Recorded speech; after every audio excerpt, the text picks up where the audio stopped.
আসসালামু আলাইকুম, welcome back to my Pakiza daily blog চ্যানেলে। কেমন আছো সবাই? তোমরা কেমন আছো কমেন্টে জানিও। আমরা তো অনেক ভালো আছি, সুস্থ আছি। আর এই একটা নতুন ব্লগ নিয়ে চলে আসলাম। ভিডিওটা পুরো দেখো, স্কিপ না করে। আশা করছি তোমাদের ভালো লাগবে। যারা আমার চ্যানেলে নতুন, এখনো চ্যানেলটা সাবস্ক্রাইব করোনি, তো প্লিজ চ্যানেলটা সাবস্ক্রাইব করে আমার পাশে থেকো। হঠাৎ করেই একটা খারাপ খবর শুনেছি দুপুরবেলা, তো তার জন্য আর দেরি না করে প্রায় এখন 5টা সাড়ে 5টা বাজে, তো রেডি হয়ে আমার ছোট ছেলে আর আমি যাচ্ছি। আজকে যাচ্ছি, কালকে বিকালের মধ্যে আমার আবার চলে আসতে হবে। তো তার জন্য আর কি আমার ছোট ছেলেটা আর আমি দুজনাই যাচ্ছি, আমার বড় ছেলেকে নিয়ে যাচ্ছি না। তো মেইন রোডে আসতে না আসতেই দেখছি যে কোনো গাড়ি নেই, যেহেতু সন্ধে হয়ে গেছিল। আর আমার ছেলে তো একদম বাইরে বের হলে কিছু খেতে দিতে হবে। তারপর আমার ছেলে আর আমি গেলাম একটা দোকানে, তো ওর একটা ম্যাঙ্গো জুস কিনে দিলাম। ও খাচ্ছিল দাঁড়িয়ে দাঁড়িয়ে। প্রায় 20 মিনিট দাঁড়ানোর পরে আসলো সোনাখালীর একটা বাস। তারপর তাড়াহুড়ো করে বাসের মধ্যে উঠে গেলাম। আর দেখলাম যে যেহেতু সন্ধে হয়ে গেছিল, তো বাসটা অনেকটাই খালি ছিল, সিটও পেয়েছিলাম। তো আমার ছেলে আর আমি দুজনাই সিটে বসে গিয়েছিলাম।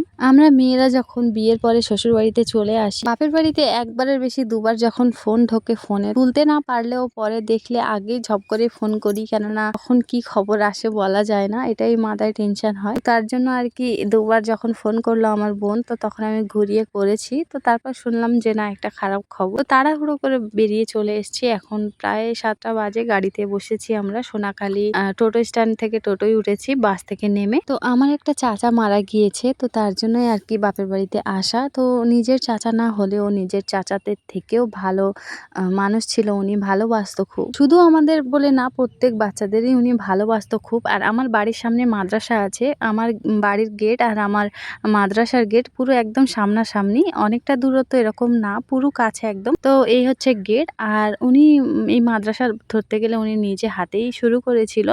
এখন কি করে, প্রত্যেক মাদ্রাসায় পড়াশোনা করানোর সাথে সাথে মাইনেও নেয়।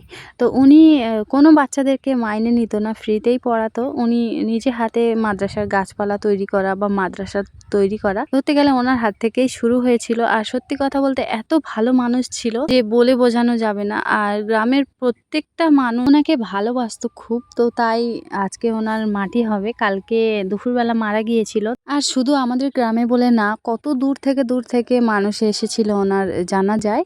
এতটা মানুষ হয়েছে, সত্যি কথা বলতে কেউ বুঝে উঠতে পারেনি যে এতটা মানুষ হবে। আমি তোমাদের এই ভিডিওর মধ্যে সবটা দেখাবো। আর এসেছিল আমাদের বাড়িতে আমার আব্বুর মামা হয়, তো উনি এসেছিল। সত্যি কথা বলতে আমি ছোট থেকে কোনোদিন দেখেছি বলে মনে পড়ে না। তো আমার আব্বুর কাছে কাজ করতো। তো আমার আব্বুর যেহেতু মামা হয়, তো আমার আব্বু ভাগনা, তো মামা ছোট আর ভাগনা বড়, সেই হিসাবে আমার আব্বুর কাছে কাজ করতো। তো আমি কোনোদিন দেখিনি, এই প্রথমবার দেখেছি। আর উনি অনেক সকালে বেরিয়েছিল। তো ওনার বাড়িটা অনেকটা দূরে, প্রায় কলকাতার দিকে, আমি শুনেছিলাম, হয়তো ভুলে গেছি। তো ওনার বাড়ি কলকাতার দিকে। তো উনি অনেক সকালে বেরিয়েছিল, তো কিছুই খায়নি। তো কিনেছিল গাড়ির মধ্যে খাওয়ার জন্য, তো টাইম পায়নি আর খায়নি সবার সামনে বলে। তো সেই লুচি আর ঘুগনি ছিল, আবার আর একটা প্লাস্টিকে ছিল মুড়ি চানাচুর। খাওয়া দাওয়া করে এসে দেখছিলাম যে আমার মা, আমার ভাবি রান্না করছে। আর এদিকে অনেকগুলো লোক দেখা যাচ্ছে। এতটা লোক, মানে মাদ্রাসার মাঠে জায়গা হচ্ছিল না। আর বাইরে যেহেতু সকাল থেকে বের হতে পারিনি, তো বাইরে বেরিয়ে দেখছি যে এতটা গাড়ি, রাস্তার এই মাথা থেকে ও মাথা পর্যন্ত, রাস্তার দুদিকে এত গাড়ি এত গাড়ি। তো বাইক, টোটো, অটো, 4 চাকা, যে যেরকম পেরেছে সে সেরকম গাড়িতেই এসেছে। আর সেরকম করেই লাইন দিয়ে রাখা আছে। হয়তোবা মেলায়, জলসা, ঈদে এরকম গাড়ি হয় না, এরকম ভিড় হয় না, আমি দেখিনি। আর যেহেতু আমাদের মাদ্রাসার কাছে বাড়ি, ঈদ হয়, জলসা হয়, সব আমরা দেখি, কিন্তু এতটা লোক এতটা গাড়ি কোনো দিন দেখিনি, প্রথমবার। আর তারপরে আমি আর আমার বুবু দাঁড়িয়ে দাঁড়িয়ে দেখছিলাম। তো আসলো একটা আইসক্রিমওয়ালা, তো আমার বুবু গিয়েছিল আইসক্রিম নিতে। আমি রাতে এসে আর ভিডিও শুট করিনি, যেহেতু বাসে এসেছিলাম, এসে মাথা ঘুরছিল, কিরম হচ্ছিল, তো তার জন্য আর ভিডিও শুট করিনি। তো আজকে সকাল প্রায় 5টা থেকে আমার বাড়ির সবাই উঠে গিয়েছে। আর আমি উঠেছিলাম প্রায় 7টা সাড়ে 7টার সময়। তো উঠেই দেখছি এতটা ভিড়, এতটা লোকজন। তো আমার ভাইজান রাতে বলেছিল যে সকাল সকাল উঠবে তোমরা সবাই, কেননা ভিড় হয়ে গেলে আর কোনো কাজকাম করা যাবে না, অনেক লোকজনের ভিড় হবে। উনি জানতো, আমি অতটা বুঝতে পারিনি যে এতটা মানে লোক হবে ওনার জানা যায়। তারপর আমার বুবু আইসক্রিম দিল, আইসক্রিমটা খেয়ে চলে আসলাম বুবুর ঘরে। আর ঘরে এসে দেখছি যে আমার বুবুর মেয়ে এখনো ঘুমাচ্ছে। অনেকেই ক্যামেরার সামনে আসতে চায় না, কিন্তু এই ছোট্ট পুচকে বিড়ালটা ক্যামেরা দেখে সঙ্গে সঙ্গে নেমে এসছে, ঘুমাচ্ছিল। আইসক্রিমগুলো দেখেও তো সেই খুশি, কিন্তু খেতেও তো পারবে না। তারপরে আমার ছোট ছেলেটা জেদ করছিল যে ওই বিড়ালটা নিয়ে ও বসবে চেয়ারে। তো তারপর বিড়ালটা ওর কাছে ধরে দেওয়া হলো, চেয়ারে নিয়ে বসে আছে। ও বিড়াল নিয়ে বসে আছে, ও তো খুব খুশি, কিন্তু বিড়ালটা একদম খুশি না, ও বারবার লেবে আসার চেষ্টা করছিল। এই কাগজে আছে কিছু চকলেট, ললিপপ। আমার বাবু গিয়েছিল শ্বশুরবাড়ি বোম্বাই, তো ওনার বরের কাছে গিয়েছিল।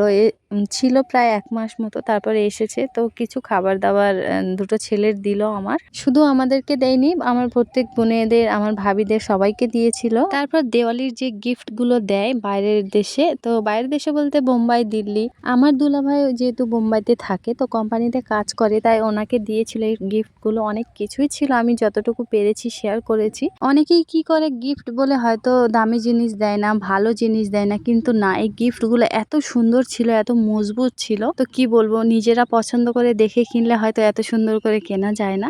আর এ মনে হচ্ছে আমার বুবুর মেয়ের সাথে রাতে হয়তো ফোন দেখছিল, তো তার জন্য এত ঘুমাচ্ছে।